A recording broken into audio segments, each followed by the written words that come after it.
Targaryen, and I want to know how you can portray such a strong but realistic and feeling woman. Because to me, I find you one of the most identifiable characters, and the way you portray it is phenomenal.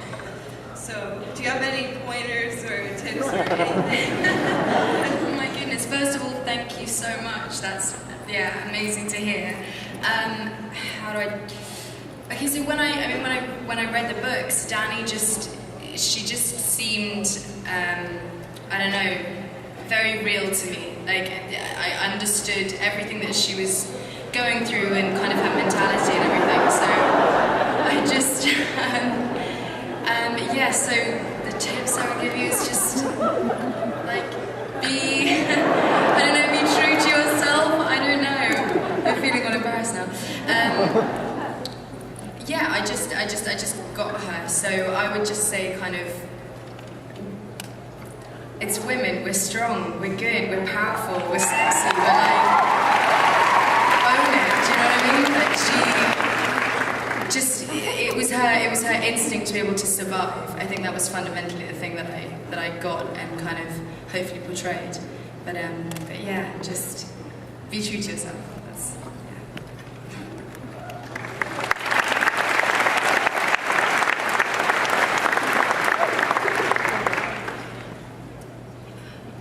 Lena, I just want to say that you were great on White Collar this week. I love that episode. I hope you're going to come back.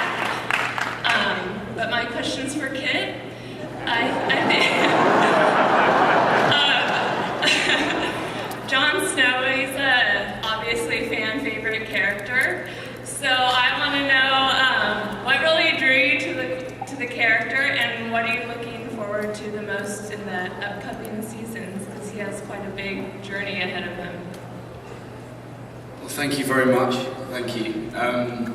I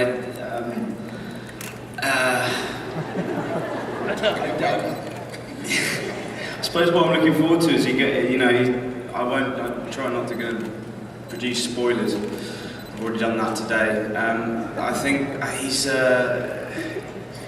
he's got, like you say, he's got a big journey ahead of him, and he goes beyond the wall, and I think I'm looking forward to the fact that in the first season he spends a lot of this time concerned with his family down in the south, and at the end of season 1, obviously he forsakes them, so he can actually get on with a bit of his own agenda, if you like.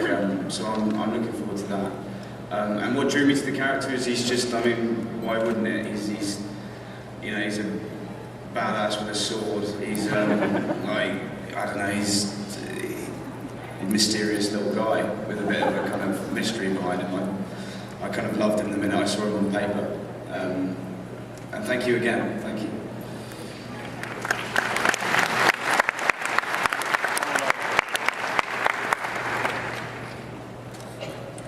First of all, thank you all for such an amazing show. Just everybody, like, my question is also for Kit, and I'm wondering, we love you. Wondering if Mr. Martin has revealed to you who Jon Snow's mother is.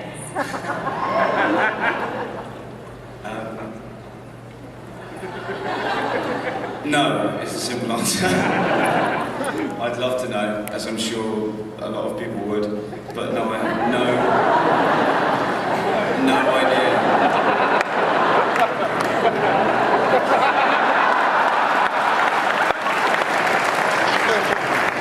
I haven't got a clue, so I'm sorry I can't fill you in there. And if he did know it. Your last question. Last question. Hi, my question's for Mr. Martin. Just wonder, there's two themes that we really don't see in the books, and that's good guys always win and the hero never dies. Just wondering, did you set out to kind of break those cliches, and if there's a character that you mourn as you kill them? And what was the last part?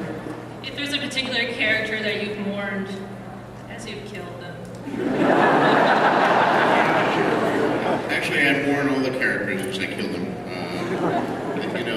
When I write, particularly the viewpoint characters, I really have to kind of climb inside their skin to to make them human. And so I'm writing about someone I'm very closely identified with in some cases for many years. I began writing these books in 1991, so I've lived with some of these characters for 20 years, which makes it very hard when I do have to kill them. But I tell myself it's not me killing them, it's the other characters.